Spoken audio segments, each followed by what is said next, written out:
Comment gérer dans Excel 2016 tout ce qui concerne la police, l'alignement, les bordures, les trames, ainsi que les formats de cellules? C'est ce que nous allons voir ici tout de suite. Alors, pour tout ce qui est gestion de la police, eh bien c'est un peu comme dans Microsoft Word. Par exemple, voilà, je sélectionne quelques données ici. Donc pour sélectionner, je répète qu'il faut cliquer en plein milieu d'une case, d'une cellule, laisser enfoncer, et ensuite vous pouvez prendre plusieurs cases aussi bien horizontalement que verticalement. Par exemple, voilà, je prends ce bloc-ci, je relâche. Et là, donc, dans l'onglet Accueil, dans le groupe Police, eh bien, vous avez en principe tout ce que vous connaissez déjà. Donc, le choix de la police. Voilà, ici, donc, pour agrandir, réduire, gras, italique, souligné, souligné ou double soulignement, pourquoi pas. Nous n'avons pas plus de choix que cela par défaut dans Excel. Vous pouvez aussi, grâce au pot de peinture, eh bien, colorier le fond des différentes cellules. Voilà, je vais par exemple mettre ceci.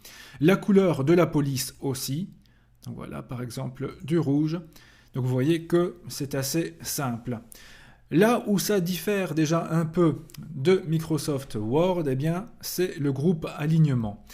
Ici, vous voyez que, je vais le faire exprès, mes cases ont été agrandies en hauteur, et donc, par défaut, ici, le texte se trouve en bas à gauche de ces différentes cases. Pour les nombres, c'est en bas à droite. Alors, je vais par exemple sélectionner ceci, et je désire eh bien, que ce texte-là soit aussi bien centré horizontalement que verticalement.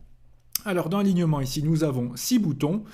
La première ligne pour l'orientation verticale et la deuxième ligne pour l'orientation horizontale. Ainsi voilà, en cliquant sur ces deux boutons-là, vous voyez qu'à l'intérieur de mes cases, eh bien, le texte est bien centré aussi bien horizontalement que verticalement. Vous avez aussi d'autres choses, comme ici vous voyez le AB avec la petite flèche qui permet eh bien, d'orienter le texte différemment. Exemple, en mode vertical, vous voyez ici le mardi, je vais un peu agrandir pour que mardi puisse s'intégrer totalement dans la case. Vous avez aussi la possibilité d'inscrire le texte en oblique, vous voyez, une petite rotation. Donc voilà, ici, tout est facilité afin de gagner de la place aussi parfois quand on a de grands tableaux et que l'on veut imprimer ou s'y retrouver sur une seule feuille, sur une seule page. Et bien voilà, le texte en mode vertical peut être utile. Alors, ensuite, vous avez aussi, eh bien, en quelque sorte, une tabulation. Donc, je vais par exemple prendre ce texte-là, ici, voilà, vendredi, pas encore utilisé. Je vais bien agrandir ma cellule, je le fais exprès. Et vous avez ici, voilà, en quelque sorte, des retraits. Vous pouvez augmenter le retrait ou diminuer le retrait. Cela permet de gagner un peu de temps plutôt que d'utiliser simplement la barre espace. Vous savez que je n'aime pas trop cela. Bien sûr, si vous voulez donc aligner vendredi à droite, eh bien, ça va bien plus facilement en utilisant donc les 6 boutons d'alignement qui se trouvent ici. Alors, ensuite, donc ça c'était pour la police et l'alignement. Alors, comme je vous l'ai dit dans une précédente vidéo, si jamais j'imprime à ce moment-ci, eh bien, le quadrillage n'apparaît pas. Il faut en effet insérer les bordures, et éventuellement les trames de fond ici c'est déjà fait, mais je voudrais voilà, que mon tableau ait un bord noir tout autour des cases. Alors je vais par exemple sélectionner toute cette partie-ci. Vous avez ici, à côté du soulignement, eh bien, un bouton qui se nomme bordure. Vous avez tous les types de bordures, un peu comme dans Word lorsqu'on utilise les tableaux ou simplement l'encadrement de texte aussi. Alors, si vous voulez que chaque case ait sa bordure noire, eh bien toutes les bordures est le moyen le plus rapide. Vous voyez ici, je vais même enlever l'alignement ou plutôt la rotation. Je vais revenir à quelque chose de tout à fait normal, voilà. Ainsi, vous voyez que cela ressemble de plus en plus à un véritable tableau. Bien sûr, vous pouvez aussi choisir différents styles de bordure, en pointillé, en gras. C'est toujours sur le même bouton. Soit vous avez quelques choix ici, comme par exemple bordure extérieure épaisse, qui permet d'ajouter une bordure plus épaisse tout autour du tableau. Vous voyez, c'est tout simple, ça va vite. Ou alors, si vous voulez d'autres fantaisies, alors le mieux est d'aller dans autre bordure, après avoir bien sélectionné, évidemment. Et là, par exemple, voilà, j'aimerais des petits traits pointillés. Donc je clique ici, d'une autre couleur, par exemple en bleu. Et je voudrais les placer ici de manière verticale à l'intérieur de mon tableau. Alors dans ce cas-ci, je clique voilà, directement sur le schéma ou sur le petit bouton qui se trouve là. Pourquoi pas aussi intérieur. Alors il prendra tout ce qui est à l'intérieur, mais ici j'ai seulement choisi les traits verticaux. Je clique sur OK et voilà ce que ça donne, même si ce n'est pas très joli, je vous l'accorde. Vous voyez que c'est efficace et assez simple à utiliser. Donc ça c'est pour les bordures, pour les trames de fond. On l'a déjà vu ici. Cela permet de changer la couleur. C'est le pot de peinture. Voilà, voilà. Alors, dans l'introduction de ces différentes vidéos, j'avais fait un petit saut vers les formats de cellules. On va voir ici d'autres options, d'autres possibilités. Alors, les formats de cellules dans Excel, c'est quelque chose que vous risquez d'utiliser assez souvent. Vous voyez ici que j'ai des données de différents types, du texte, des nombres, des dates, ici du monétaire, des prix. Alors en général, quand vous tapez du texte ou de simples nombres ou des dates, Excel les reconnaît plus ou moins bien. Parfois, ce n'est pas le cas. Alors on verra un peu comment corriger cela. Alors, je vais commencer par cliquer voilà, ici sur cette colonne-ci qui contient donc de simples nombres. Okay, donc vous voyez ici que dans Accueil, dans le groupe Nombre, je suis dans Standard. Voilà, donc ici, aucun format particulier. Donc là, Excel ne prend pas de risque. Vous pouvez aller par exemple dans Nombre.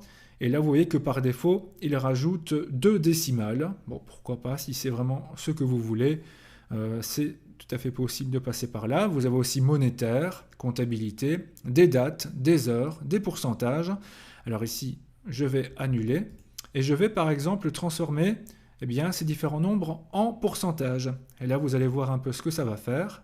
Si je clique sur pourcent, le 1 s'est transformé en 100%, le 5 en 500%. Et oui, donc sachez-le, quand vous transformez un nombre en pourcent grâce à cette méthode-là, Excel va automatiquement multiplier par 100.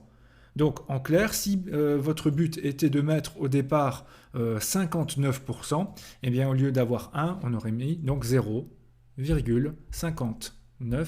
Alors je vais bien mettre la virgule, pas de bêtises, voilà, 59. Je demande de transformer cela en pourcent, il y a un petit raccourci ici, et là, donc vous voyez que ça devient 59%. D'accord ? Donc ça, ce sont un peu les petits raccourcis, mais ce que j'aime, c'est le menu complet. Donc là, par exemple, je vais prendre ceci, voilà, ce menu complet là. Donc, j'ai sélectionné une colonne vide. Pour aller vers le menu complet, soit le petit bouton là, format de nombre, ou alors on clique avec le bouton droit dessus et on va dans format de cellule. Et là, vous avez donc la première partie nombre, donc ici les nombres normaux, monétaires. Donc monétaire, je rappelle, c'est pour que le nombre soit automatiquement transformé comme ici dans la colonne M. Vous pouvez donc choisir la devise, euro, dollar ou autre. Les décimales ou non, donc avec ou sans les centimes par exemple. Alors ici, je vais par exemple choisir la date. Et vous voyez qu'ici, on a mercredi 14 mars 2012. Donc je vais cliquer dessus. Ainsi, ça va préparer la colonne à ce que je vais ensuite entrer dedans. Et alors maintenant, donc la colonne L, elle était préparée, vous voyez, en date. Et là, je vais taper une date, exemple, le 14 du 1, donc 14 janvier 2019. J'appuie sur Entrée. Et là, regardez ce qu'il a fait. Il a automatiquement transformé ce que j'ai tapé en lundi 14 janvier 2019, puisque j'avais demandé un format de date avec le jour. Donc voilà, qui peut être utile, par exemple, aussi pour créer un calendrier sans devoir taper vous-même lundi, mardi, mercredi. C'est aussi un moyen rapide de voir quel jour vous êtes né aussi, si vous êtes né un mardi, un vendredi, un dimanche. Voilà un moyen très simple. Et je rappelle que c'est bien sûr lié au véritable calendrier. Il existe vraiment. Là, je vais recopier ma cellule, agrandir un peu. Et ainsi, voilà, j'ai mardi, mercredi, jeudi. Et cela suit bien la date que j'avais tapée auparavant. Donc, voilà qui peut être utile aussi. Et cela permet d'avoir parfois un format de date plus lisible que ce que j'avais ici, par exemple, le 26 février de l'année 2040. Ensuite, pour les nombres, on peut aussi avoir des difficultés à déchiffrer les nombres un peu trop longs. Alors, exemple ici, voilà, je vais taper un nombre assez long. Je vais utiliser la poignée de recopie pour ensuite l'incrémenter, comme vous connaissez déjà la méthode. Voilà. Alors, on peut utiliser aussi ce qu'on appelle un séparateur de milliers. Alors, je sélectionne la colonne, je vais dans les formats de cellules, je suis bien dans le nombre, et ici, je peux cocher la case utilisation du séparateur de milliers. OK. J'agrandis un peu la case et vous voyez qu'un petit point s'est affiché entre chaque millier. C'est parfois beaucoup plus clair pour les nombres à millions, milliards, etc. Enfin, vous remarquez que dans le format de cellules, je sélectionne par exemple ceci, eh bien vous retrouvez un peu tout ce que l'on a vu en mode raccourci dans cette vidéo, donc l'alignement, notamment l'alignement vertical horizontal, et là on peut même choisir exactement l'orientation du texte, comme vous pouvez le voir, ici voilà, avec le retrait, la fusion des cellules, tout ce qui est police, un peu comme dans le menu police de Microsoft Word, les bordures, bordure et trame, un peu comme si on était allé là, puis ensuite dans autre bordure, on récupère la même fenêtre. Le remplissage, cela signifie donc la trame de fond. Pourquoi pas aussi des motifs et textures, pas toujours jolis, vous irez les voir, vous m'en donnerez des nouvelles. Et voilà donc un peu pour le format de cellule. Je vous renvoie donc à d'autres vidéos pour en savoir plus sur Excel 2016. Je vous dis à très bientôt.